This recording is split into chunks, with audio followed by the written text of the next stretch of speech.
Hello दोस्तों, कैसे हो? आज हम पढ़ेंगे सिंधु नदी तंत्र। कौन सा पढ़ेंगे? सिंधु नदी तंत्र।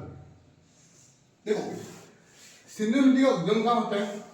तो तिब्बत में मानसरोवर झील के पास। कहाँ होता है? तिब्बत में मानसरोवर झील के पास सिंधु नदी का उद्गम होता है, जो पश्चिम में भारत में प्रवेश करती है दमन चौक के पास से। कहाँ से? दमन चौक के पास से भारत में वो प्रवेश करती है। फिर वह लद्दाख में प्रवेश करती है। लद्दाख में प्रवेश करते करते वो जम्मू कश्मीर में जाती है। ठीक है। उसके बाद जम्मू कश्मीर में वो एक गहरा गोज बनाती है, जिसे बोलते हैं सिंधु गोज। क्या कहते हैं? सिंधु गोज। कहाँ बनाती है? जम्मू कश्मीर के पास। फिर वह दक्षिणी दिशा में प्रवाहित होती है। ठीक है। दक्षिण दिशा में प्रवाहित होते होते वो कहाँ जाएगी?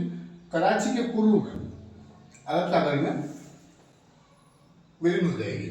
ओके।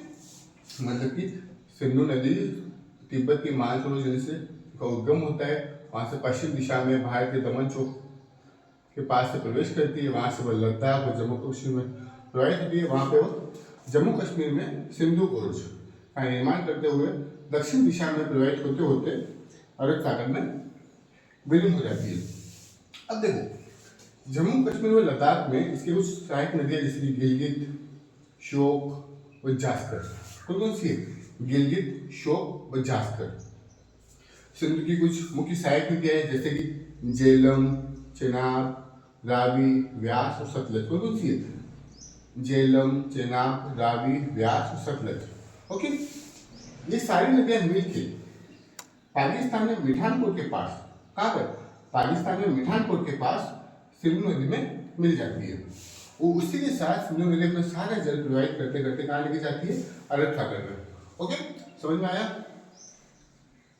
एक और बात, सिंधु नदी लद्दाख और जास्कर पर्वत श्रेणी के मध्य से गुजरती है। कहाँ से? सिंधु नदी लद्दाख और जास्कर पर्वत श्रेणी के बीच से प्रवाहित होती है। ओके। अब देखो, सिंधु नदी तंत्र का एक तिहाई हिस्सा कहाँ है? भारत में। उसका अधिकतर भाग कहाँ है? तो पाकिस्तान में प्रवाहित होता है। कहाँ होता है? पाकिस्तान में प्रवाहित होता है। अब सिंधु नदी भारत में कहाँ प्रवाहित होती है? तो लद्दाख, जम्मू कश्मीर, हिमाचल प्रदेश, पंजाब में प्रवाहित होती है। ओके।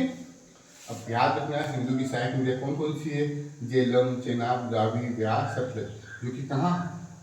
सतलज में मिलकर मिठानकोट के पास सिंधु नदी में विलीन हो जाती है। ओके, समझ में आया? ठीक है। अब भारत और पाकिस्तान के मध्य बहती है, तो फिर एक समझौता होना चाहिए। इसीलिए एक सिंधु समझौता है। कौन सा है? सिंधु समझौता है, जो अपन कल की क्लास में देखेंगे, या फिर आज शाम को अपन क्लास अपलोड कर देंगे, उस क्लास में अपन देख लेंगे। ठीक है। तो ये हो अपना सिंधु नदी तंत्र। ठीक है। अब बात करते हैं सिंधु नदी तंत्र की लंबाई कितनी है? तो 2900 किलोमीटर। कितनी है? 2900 किलोमीटर। कहाँ कहाँ प्रवाहित होती है?